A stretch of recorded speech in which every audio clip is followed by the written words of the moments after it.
Si vous me permettez aussi, en notre nom à tous, si cet événement se tient à la suite des pressions subies par le Palais des Congrès qui a finalement refusé de nous accueillir alors que tout était prévu avec eux, c'est grâce à la détermination, l'opiniâtreté d'un certain nombre de militantes et de militants qui sont ici dans cette salle et que je veux saluer. Et je veux saluer aussi le service d'ordre qui fait un travail dans des conditions absolument abominables, sans qui cet événement ne se tiendrait pas.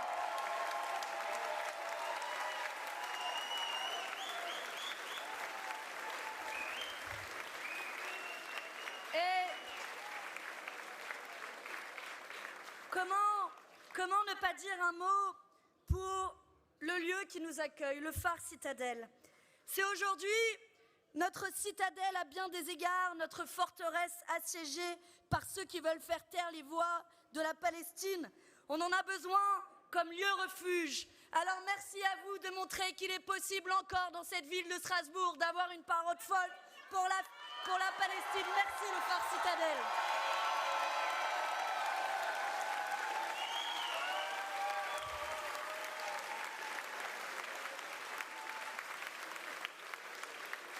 Le phare Citadelle, c'est aussi un phare dans la nuit fasciste qui tombe sur la France et l'Europe. Au moment où je vous parle, on vient aussi d'apprendre que le grand concert que nous avions prévu de tenir à Paris, place de la République, pour la fête de la musique, à la suite de protestations d'un certain nombre d'associations en soutien aux génocidaires, le préfet a décidé de l'annuler. Alors, à toutes celles et tous ceux qui veulent censurer les voix antiracistes dans notre pays, puisque c'était un concert antiraciste, mais aussi à toutes celles et à tous ceux qui tentent de faire taire la jeunesse de notre pays, qui n'aspire à rien d'autre que de faire la fête. Et c'est ce que nous ferons aussi ce soir avec Medine, que je veux remercier d'être un artiste engagé.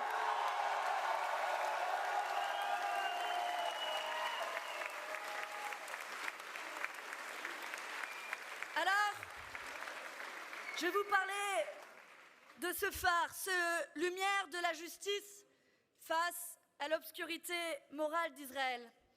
Je rentre tout juste du Liban où je me trouvais avec Rima Hassan, mais aussi mes camarades Arnaud Le Gall et André Torigna. Et je n'ai pas de mots pour décrire ce que nous avons vu dans le sud du Liban.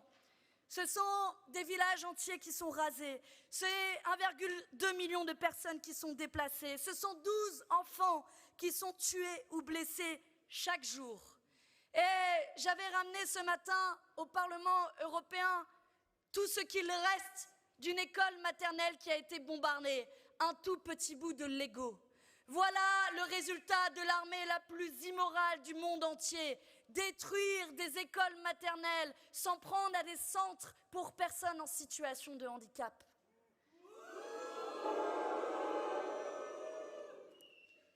Je vous passe les détails sur les secouristes qui sont pris pour cible. Et jamais je n'oublierai le récit de ceux qui ont tout perdu. Mais face à ça, vous avez une Union européenne qui manifestement refuse de voir. On va faire un petit test dans la salle, je suis sûre que vous aurez la bonne réponse, parce que vous êtes 1000 fois plus compétents que nos dirigeants européens. Est-ce que vous savez combien de paquets de sanctions ont été pris à raison contre la Russie de Vladimir Poutine? 16, c'est un peu plus? 20. Et est-ce que vous savez combien de sanctions ont été prises à l'égard du régime israélien de Netanyahou qui génocide le peuple palestinien? Ces faits-là, cette information-là, se résument à elle seule aux 2 poids, 2 mesures insupportables auxquelles nous faisons face tous les jours, tous les mois au Parlement européen. Je suis fière au Parlement européen de présider le seul groupe qui, mois après mois, session plénière après session plénière, à chaque fois que nous venions à Strasbourg, étions là pour demander des comptes, étions là pour demander des sanctions. Aux côtés, un certain nombre de mes camarades députés qui sont présents, Lee, Anna, Pasquale, Damien, pour ceux que je vois ici, et qui, avec nous, sans rien lâcher, à chaque fois que nous étions pointés du doigt par la droite et l'extrême droite, nous avons tenu bon pour qu'une voix forte s'exprime dans ce Parlement européen pour mettre fin une bonne fois pour toutes à la complicité avec le régime israélien. L'Union européenne accompagne, cautionne, facilite le génocide. Il n'y a pas de génocide sans les composants de mitrailleuses envoyées par l'entreprise française Eurolink. Il n'y a pas de génocide sans les pièces d'avions de combat F-35 fournies par l'entreprise italienne Leonardo. Il n'y a pas de génocide sans les bulldozers du suédois Volvo qui rasent une par une les maisons des Gazaouis et arrachent les oliviers des Cisjordaniens. Il n'y a pas de génocide sans la faillite morale et la participation de celles et ceux qui ont le pouvoir de l'arrêter. Je veux les nommer ici. Ursula von der Leyen, présidente de la Commission européenne.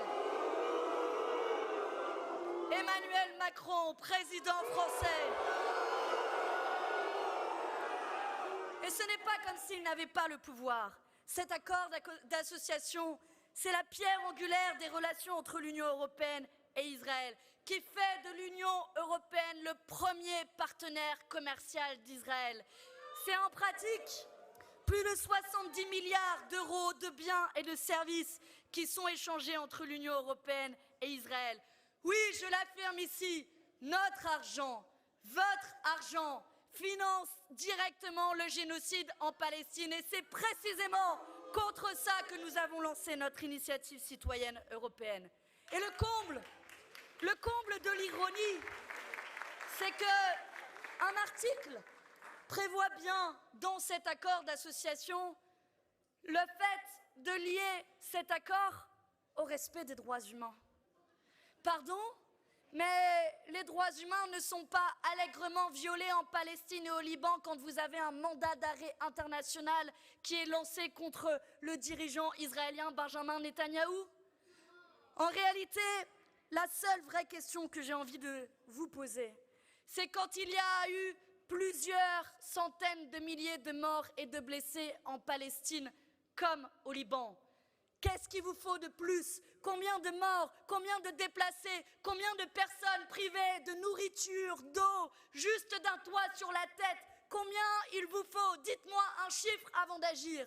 La réalité, c'est que dès la première personne touchée par ce génocide, ils auraient dû agir, ils auraient dû cesser leur complicité. Et c'est ce que nous leur avons rappelé. Alors, pour conclure,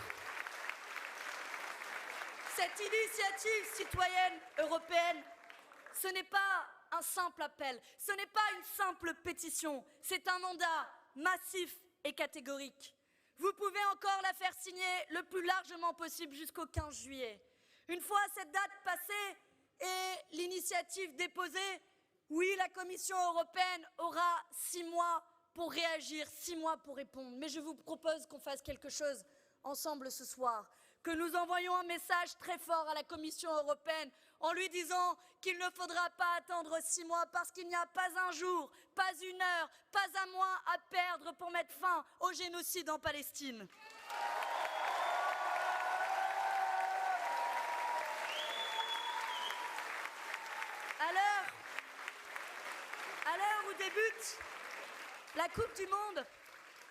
À l'heure où débute la Coupe du Monde, je connais quelqu'un qui dirait que Netanyahou, Trump et tous leurs complices jouent plutôt la Coupe d'immonde.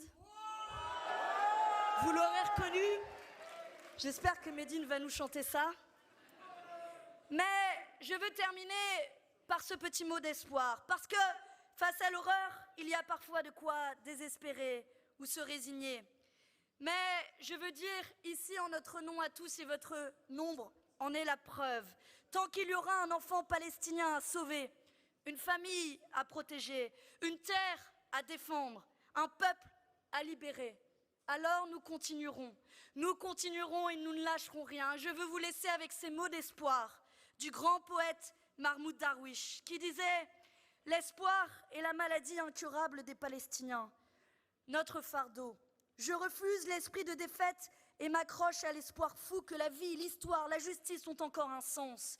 J'ai choisi d'être malade d'espoir. Si la poésie tentait d'affronter les tanks, elle serait écrasée. La poésie a la fragilité de l'herbe. L'herbe paraît si vulnérable, mais il suffit d'un peu d'eau et d'un rayon de soleil pour qu'elle repousse. Alors ce soir, les amis, soyons malades d'espoir. Merci à vous.